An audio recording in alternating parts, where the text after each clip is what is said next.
বিএনপির সঙ্গে বৈঠকে সুষ্ঠু ভোটের আশা। এখনই নির্বাচনী দায়িত্ব ইসিকে বুঝিয়ে দেওয়ার আহ্বান আমির খসরুর। জুলাই সনদ বাস্তবায়নে গণভোটের সময় নির্ধারণে শেষ মুহূর্তের দর কষাকষি। 2 দিনের মধ্যে সরকারকে সুপারিশ দিতে চায় ঐকমত্য কমিশন। 15 অক্টোবর সইয়ের আশা। গুমের 2 মামলায় শেখ হাসিনা ও বিভিন্ন বাহিনীর কর্মকর্তা সহ 30 জনের বিরুদ্ধে গ্রেফতারি পরোয়ানা।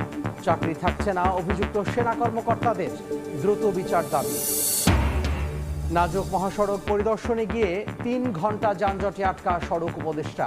মোটরসাইকেলে গেলেন আশুগঞ্জ, দুষলেন ট্রাফিক বিভাগকে।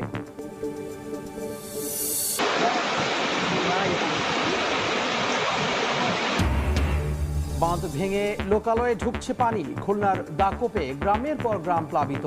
ধলেশ্বরী স্রোতে সেতু সংযোগ সড়কে ধস। টাঙ্গাইল শহরের সঙ্গে যোগাযোগ বিচ্ছিন্ন 5 ইউনিয়ন।